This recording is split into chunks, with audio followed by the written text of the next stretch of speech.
되지 않을까? 5시에 여기 정리하면서 모임, 저녁 먹고 여기서. 저녁 먹고 여기서 정리하는 시간. 5시에.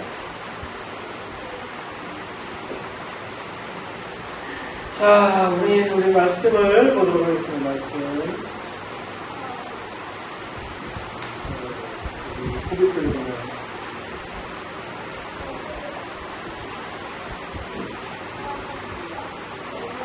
자, 오늘 말씀은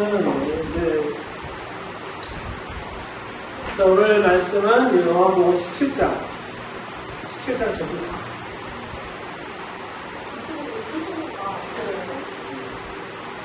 17장 전체 다. 17장 전체 다이긴 하지만, 우리 21절부터 요한복음 17장. 다이긴 하지만 21절부터 26절까지 교독할게요. 21절부터 26절까지 전체를 다. 오늘은 이제 요한복음에 나타난 성전 사상에 대한 마무리, 마지막이니까 잘 보시고.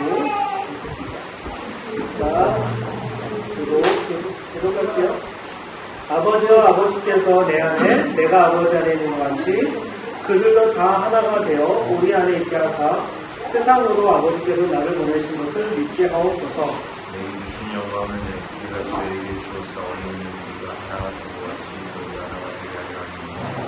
23절 곧 내가 그들 안에 있고 아버지께서 내 안에 계시어 그들로 온전함을 이루어 하나가 되게 하려 하는 아버지께서 나를 보내신 것과 또 나를 사랑하신 것 같이 그들도 살아가신 것을 세상으로 알게 하려 함이로소이다. 아버지가 내게 주신 자도 나의 저와 함께 있어 아버지께서 창세전부터 나를 사랑하시고 내게 주신 나의 영광을 주로 보게 하시기를 원하옵나이다. 이로우신 아버지 세상에 아버지를 알지 못하였어도 나는 아버지를 알았었고 그들도 아버지께서 나를 보내신 줄 알았었나이다. 26절 다시 읽겠습니다. 내가 아버지를 내게 알게 하였고 또 알았더니 너를 세상하셨으니 아멘. 자, 오늘은 이제 요한복음을 통해서 얘기하는 성전사상 17장이 이제 마지막 파트. 하지만 마지막 파트지만 18장도 한 파트가 있긴 한데 오늘은 그냥 추격해서 17장으로 할게요. 17장. 지난 우리가 시간 동안에 성전사상에 대해서 쭉 나누고 했던 이유 중에 하나가 가장 중요한 이유가 뭐냐면 우리는 너무 교회라는 거 교회라는 곳에 너무 포커스 잡고 있기 때문에 2000년 전 당시에는 모든 유대인의 삶의 방향은 목적은 어디고 삶의 방향은 어디였냐면 성전이었잖아요. 이 성전이 없다라는 것은 그 자체에게 삶의 방향성을 어디에 둬야 된다는 거야? 줄 수가 없는 거야. 그러니까 성전이 파괴가 되고 수르바벨 성전이 파괴가 되고 다시 성전이 재건이 되고 제2성전이 파괴가 되고 난 다음에 모든 유대인들에게서 성전이나 자체는 자신의 삶의 방향을 중요하게 여기는 아주 중요한 목적이고 방향성이라는 거예요. 근데 여기서 한 가지 사람들이 놓친 거예요. 유대인들이 놓친 거예요. 성전의 가장 중요한 기본적인 건 하나님과의 만남의 장소였는데 단지 제사로만 끝나는 것은 사정하고 있다는 거예요. 또는 그냥 제물을 드리는 것. 그러니까 마음 없이 하나님께 나아가는 것. 하나님께 진심인 사람은 성전을 통해 하나님을 만나지만 하나님께 진심이지 않은 사람은 오늘 절기 때 왔을 때 땡! 하나님 당신이 얘기한 거 얼굴 3번 보이랬어 3번 보이랬으면 땡! 하는 것과 똑같다는 거예요. 근데 오늘 이 요한복음 17장에서 가장 중요한 주제는 뭐냐면 바로 이 예수님의 기도는 실은 우리가 주기도문이라는 자체가 있죠. 주기도문 아는 주기도문? 하늘에 계신 우리 아버지 이런 것들 이게 주기도문인데 이건 실은 주기도문이 아니에요. 이건 주기도문이 아니라 뭐냐면은 그때 당시에 유대인들이 기도했던 시드루라고 기도문이 있는데 그것은 시몬에스라는 데에서 기도문 중에 그것을 다 발췌해서 써버린 것이 바로 예수님께서 제자들에게 가르친 기도문. 그러면 이것이 왜 중요하냐면 그때 당시에 있는 사람들은 기도를 어떻게 하고 어떤 내용을 하는 것이 중요하기 때문에 설명을 한 거고 그 다음에 요한복음 17장에서 실제적으로 예수님께서 제자들에게 어떤 기도를 하는지를 가르쳐주는 기도가 바로 요한복음 17장이라는 거예요. 근데 많은 중보자들은 오늘 읽은 구절을 가지고 하나됨을 갖고 얘기해요. 내가 저희 안에 있는 것처럼 저희도 내 안에 있고, 내가 아버지 안에 있는 것처럼 아버지도 저희 안에 있고, 하나됨을 얘기하는데 이 하나됨을 가지고 자꾸 하나되는 걸 얘기해요.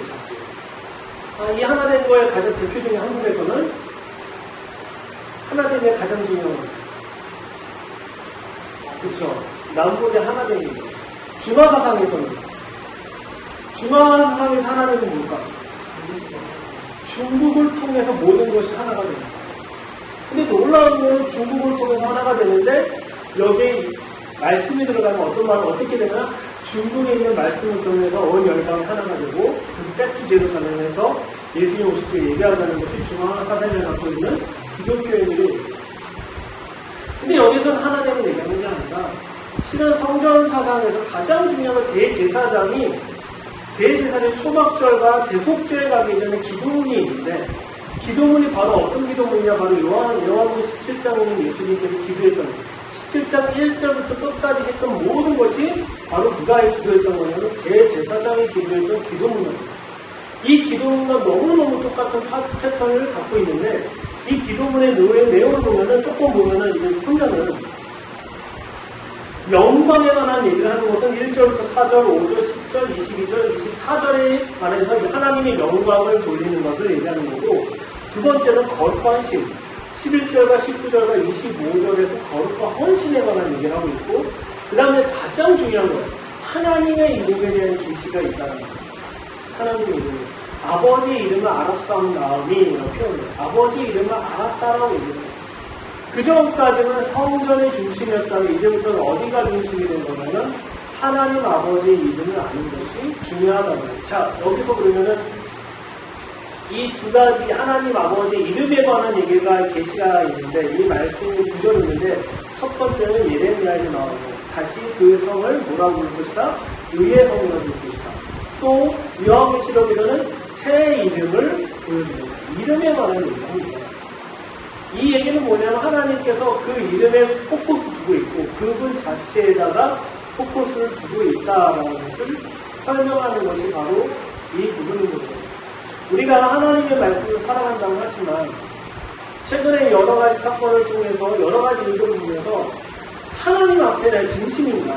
난 질문을 해보는 거예요. 이 요한복음 17장 쭉 읽어보면 정말 예수님은 대제사장으로서 하늘의 뜻이 땅에 이루어지는 거에 관심 있는 진심 있는 분인 것이 누구다? 예수님이십니다. 그러니까 내가 아버지 안에 있고 아버지가 내가 안에 있다라고 하는 당당한 얘기를 할 수 있고 너희도 내 안에 있고 내가 너희 안에 있다라고 얘기하는 놀라운 하나됨을 얘기합니다. 지금 이 말씀의 23절부터 21절부터 26절까지 구절을 얘기할 수 있는 유일한 삶은 뭐냐면 실은 17장 1절부터 20절까지 있는 구절을 내가 진짜 살고 있는 진심이냐는 거예요. 진심에 관한 얘기 한번 해볼까요? 진심? 1절부터 한번 물어볼까요? 예수께서 이 말씀하시고 너네들은 하늘로 우러러 이루시래요. 그러니까 하늘로 우러렀다라는 건 뭐냐면 이제부터 누구에게 집중하겠다? 하나님께 집중하겠다는 거예요.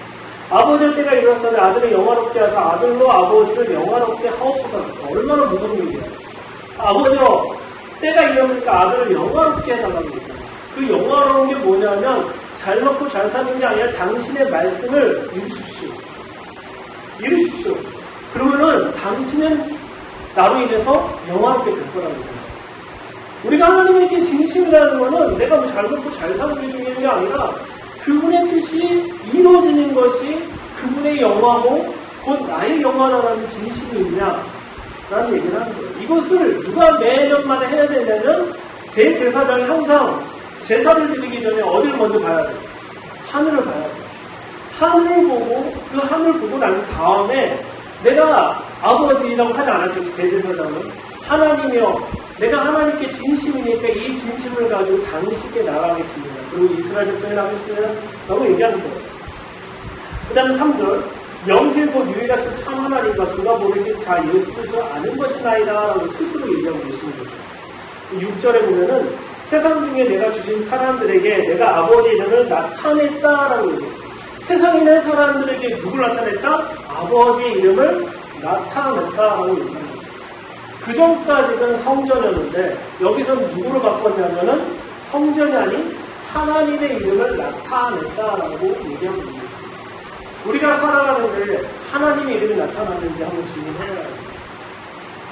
우리가 높은지온을 세우고 높은지온을 이름하고 높은지온을 예배하는 가운데 높은지온의 이름이 높아지는가 하나님 아버지 이름이 나타나고 있는가에 대한 진실된 얘기가 우리 삶 가운데 있어야 되지 않습니까? 우리는 하나님 앞에 진실해야 됩니다. 왜 예수님께서 제가 계속 성전사랑의 첫 번째 그분을 말씀이시고 이 17장에서 결국 예수님이 뭘로 쫙 등장하신 거냐면 대제사장으로서 마지막 기도를 하고 있다는 거예요. 이 대제사장의 기도가 어떤 기도냐면 진심인 기도. 나는 하늘의 뜻이 땅에 이루어지는 걸 100% 동의하는 기도. 나는 아버지 하나님의 이름만 드러나게 하는 것이 나의 삶의 목적이라는 기도.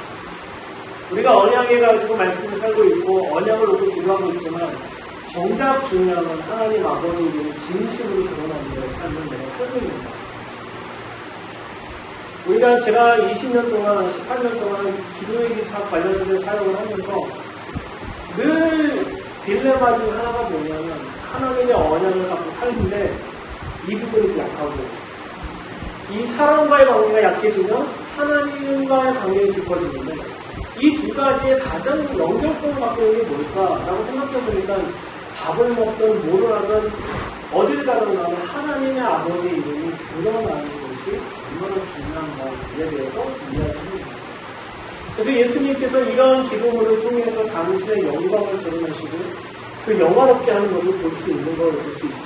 자, 그래서 9절 보면 내가 그들에게 비옵나니 내가 비오는 것은 세상을 위하는 것이 아니요 내게 주신 자를 위함이다. 그러니까 세상에 있는 모든 사람들이 기도한 게 아니라 누구를 위해서 기도했다라는 거야? 누구를 위해서? 내게 주신 자. 자, 대속죄일 때 누구를 위해서 기도하는 거예요? 대속죄일 날 누구를 위해서 기도하는 거예요? 대속죄일 날에는 이스라엘 백성이 하나님의 언약으로 유언절 사건으로 구속받은 백성들이 하나님 것이기 때문에 대속죄일 날에는 대제사장은 그 사람들을 기도하는 것이지 속하지 않는 사람에서 기도하지 않는다라는 거예요.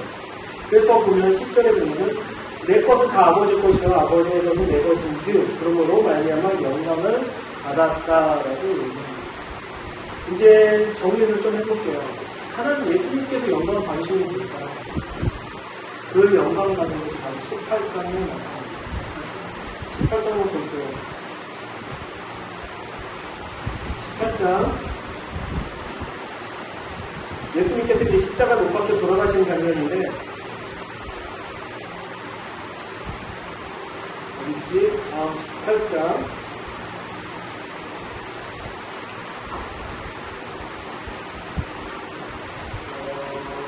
오케이 33절 34절 19장이요 19장 33절 34절 33절부터 34절 같이 한번 읽어볼까요? 예수께서 일어서니 이미 죽으신 걸 보시고 다리를 꺾지 아니하시고 그중 한 분이 상으로 옆구리를 찌르니 곧 피가 물이 나왔다. 실은 이것이 예수님께서 하나님께 드리신 최고의 영광이라는데 자 우리가 상식적으로 생각하면 죽은 사람을 찔렀는데 피와 물이 따로 나와요? 이상하게 생각하지 않아요, 이거? 예수님은 신이시기 때문에 피와 물이 따로 나와요. 여기는 피, 여기는 물? 왜 근데 우리는 당연하게 받았을까? 근데 중요한 건 성전을 아는 사람이 이게 이해가 됩니다. 성전으로 뭐가 나와? 물 나와. 성전에 또 뭐가 올라야 돼? 피가 흘러야 돼. 그래서 이분은 최대 그분의 영광스러운 모습을 성전에서 피워내는데 꺾이지 않는 거예요. 유월절에 어린이랑 꺾이지 않아야 됩니다. 두 번째, 그분은 성전으로서 물이 나와야 돼요. 아까 배에서 맨날 물 뭐가 나온다고 했어요? 물이 나온다고 하셨잖아요. 성전에는 생수가 나와야 돼요. 그 생수로 말미암아 사람이 치유받고 회복이 되는 생수. 가장 중요한 그 피는 뭐냐면 우리 모든 죄의 사함과 언약의 성취에 관한 것이 피 흘리는 거예요. 지금 그 영화론을 가장 잘 나타내는 것은 요한복음 19장에 나타나는 겁니다. 그래서 대제사장 기도가 끝나고 난 다음에 18장에도 예수님이 잡혀가고 19장에서는 비로소 성전의 모습으로 십자가에 죽으시면서 물과 피를 흘리며 그분의 영화로움을 드러냈다는 것입니다. 이제 여태까지 오랜 짧게 계속적으로 우리가 성전 사랑행을 봤지만 그분은 최종적으로 피를 흘리시고 물을 흘리시면서 최종 마무리를 성전으로서 하나님께 다시 한번 드리는 아주 놀라운 일을 했다라는 것을 좀 기억했으면 좋겠습니다. 그분은 대제사장이십니다. 우리가 요한복음 17장 혹시 기도가 어떻게 될지 모른다. 요한복음 17장 다시 읽어주십시오. 우리는 대제사장 기도가 어떤 기도인지 여러분이 알게 될 거라고 생각합니다. 자, 기도하고 마치도록 하겠습니다. 하나님 감사합니다. 우리가 예배 가운데 함께 계신 주님, 대제사장이 하늘을 올라갈 때 정말 진심으로 하나님을 바라보게 하신 주님, 또한 그것을 따라 예수님께서 하늘을 바라보시고 그 뜻을 이루고 그것을 영화롭게 할 것을 기대하고 소망했던 대제사장의 모습을 보여주신 주님, 우리가 갈망하고 선언합니다. 속히 이 땅에 오셔서 당신의 뜻을 온전히 이루시고 예수 그리스도의 재림을 완성하십시오. 또한 성전됨으로 물과 피를 흘리신 예수님, 그 물과 피를 흘리신 것을 우리가 다시 한번 깨닫게 알려주시고, 단지 그 고통 속에서 나온 물과 피가 아니라 성전에서 나와야 될 흐르는 생수의 물과 성전에서 또한 죄 사함을 인한 그 피의 흐름에 대해서 우리가 더 깊게 계시가 있게 하여 주시고 이해가 되게 하여 주십시오. 주님 감사하며 예수님의 이름으로 기도합니다. 네.